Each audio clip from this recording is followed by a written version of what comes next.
today in this video lecture we are going to start with our seventh operator, that is bitwise operators. So let's start. What is bitwise operators? Bitwise operators are mainly used for bit level programming. What is bit? Bit means single 0 is called as a 1 bit, single 1 is called as 1 bit. So we have to do operation on these single bits. Now one more thing you have to remember, that these bitwise operators are used only for the integer numbers and it is mainly used for hardware level programming. So let's see which are the operators are bitwise operators. So here see in the table, first operator is a AND operator and it is called as a bitwise AND. And remember the symbol, here you have to do only single AND. In logical AND we have to do two AND. Then second is a bitwise OR. For bitwise OR single pipe is used. Then bitwise XOR. For XOR you have to use cap symbol. Then after shift left. For shift left you have to do double less than, and same way for shift right for double greater than.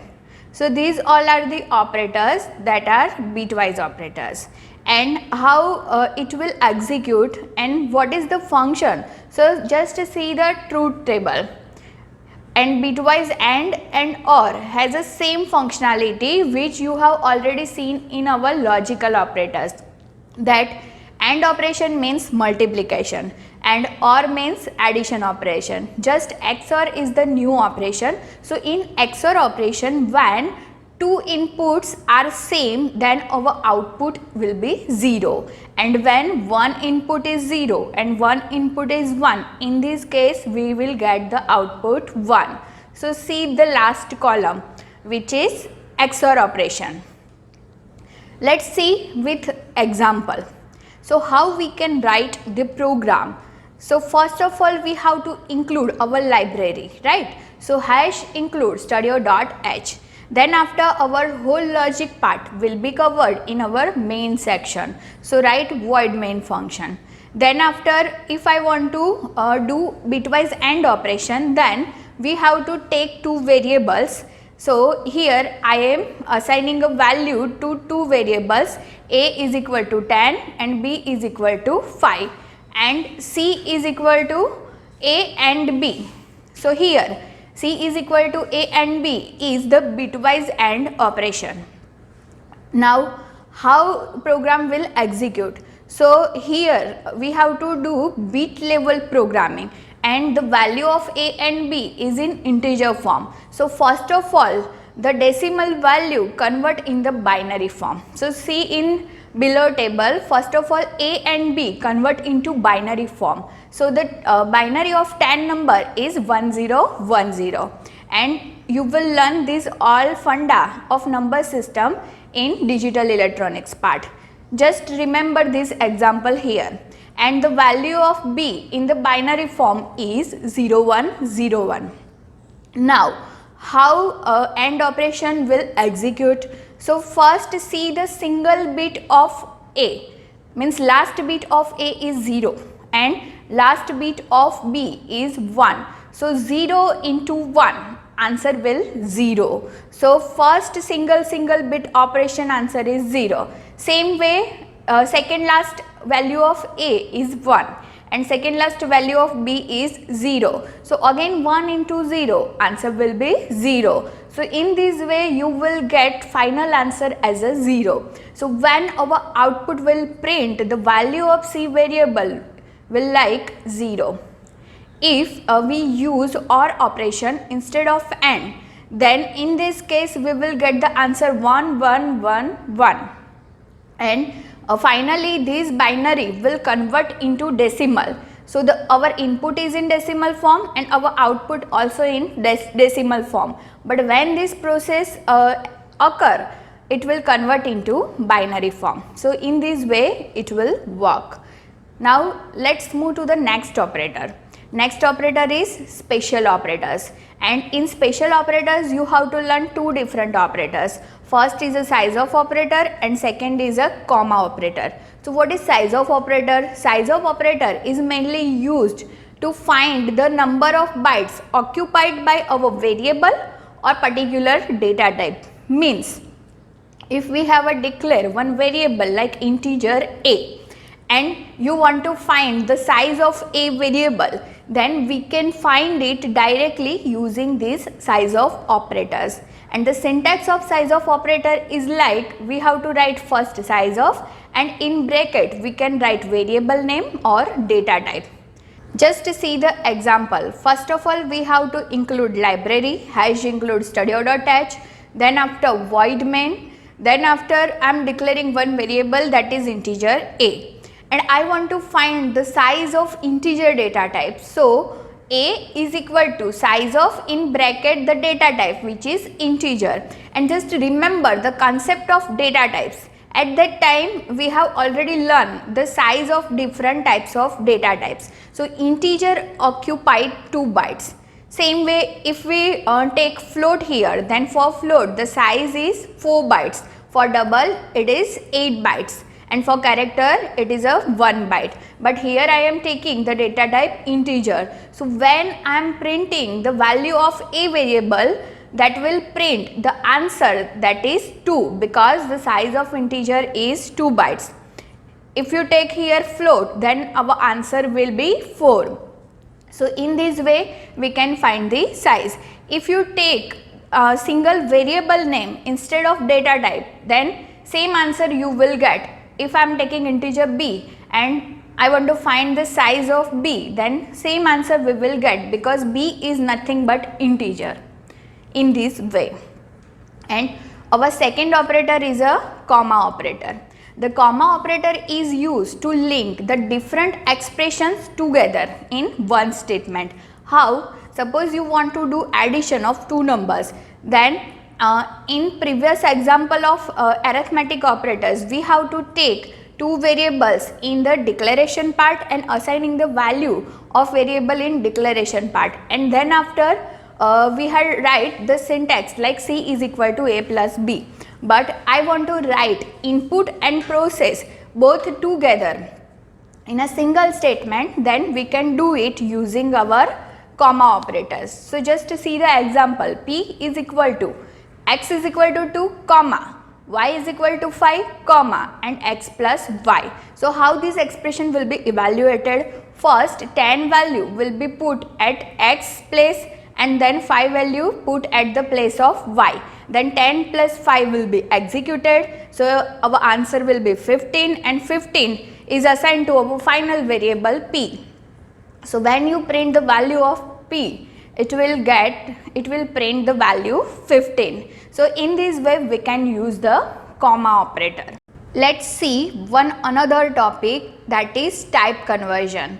So first of all, what is type conversion? This type conversion is related to data type. We have a different data types, so how it will convert, that we have to see in this video lecture. So first of all, there are two types of our type conversion method. Our first type is implicit conversion or second is a explicit conversion. Let's see both the method in detail. So first of all, our first conversion is implicit conversion. So implicit conversion convert automatically from lower data type to higher data type by the compiler. What do you mean by this statement? Here the conversion done by compiler and it is done by automatically. We don't require to do any type of operation here. And how it will work?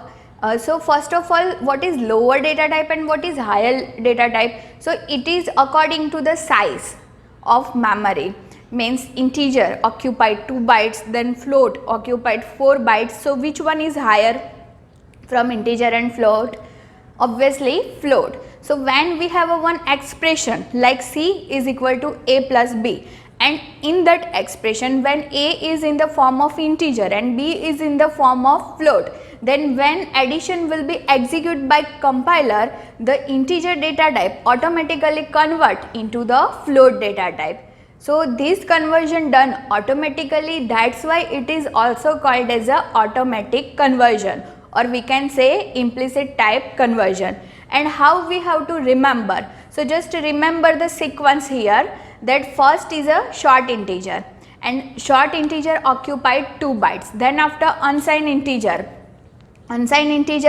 also occupies 2 bytes, then after long integer occupies 4 bytes, then after unsigned long integer float again occupy 4 bytes. But why float is higher than long integer? Because in float we can enter the real value, that's why.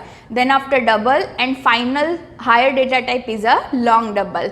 So we have to remember this path just for understanding, because this conversion done by compiler. Now let's see the example here. Here a and b is in the form of integer and our c variable is in the form of float. So c is equal to a divided by b. So first of all division will be evaluated by the compiler, right? So integer divided by integer, here our both the data type are same, so conversion will not done and our answer will be get in the integer form, means 9 divided by 2. Our actual answer will be 4.5, but here both are integers, that's why only 4 will be stored in our c variable. Now the data type of c variable is float. So finally when you print the value of c, our answer will be like 4.00000. Now c is a float data type, that's why answer will be in a real number, but our actual answer is not here because a and b both are the integer, that's why. So remove this problem, we can use explicit type of conversion. What is explicit type of conversion? In explicit type of conversion, converting forcefully data type from one to another, means same expression, in same expression we can change the data type of any of the one variable forcefully, and this conversion done by us, means done by user, and it is also called as a typecasting. So what will be the syntax of explicit conversion? So just to see the syntax, first of all we have to write data type which we want to convert, and finally our variable or expression. So here same example I am writing, that integer a is equal to 9, b is equal to 2 and float c. But when I am writing our expression like c is equal to a divided by b, so here before the variable a I am putting just data type float. So how it will execute? So only for this expression our a variable forcefully become float. So it will take 9.000 instead of simply 9, and one is a float and one is a integer. So when float divided by integer will execute, our integer, that is lower data type, automatically convert into float data type, because float is a higher data type. Now float divided by float, our answer will be in float obviously. So 9.000 divided by 2.000, our answer will get 4.5. So the value assigned in c variable, and finally we get the correct answer. So for division we can use explicit conversion. So this topic is very important topic and it will always ask in 7 marks in exam. Now move to the next topic. What is our next topic? It is operator precedence and associativity. So let's see in detail. What is operator precedency? When we have 2 or more operators in a single expression, then operator precedency is used. How? So we have to remember the priority, that all different operators have a different priorities. Means in one expression we have a plus, minus, multiplication, division, modulo, all type of operators available, then which operator will be first evaluated? So just remember the priority first, then after we can evaluate the expression. So see here the priority table. First priority is of round bracket, means when we have an expression in bracket, so first of all that expression will be evaluated. Then after second priority is of increment and decrement operators. Then after third priority is multiplication, division and modulo operator, and last plus and minus will be evaluated. How? So let us see with example to clear the idea about precedency.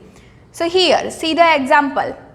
A is equal to 4, B is equal to 5, C is equal to 3 and D is equal to 2 and E is equal to again 2.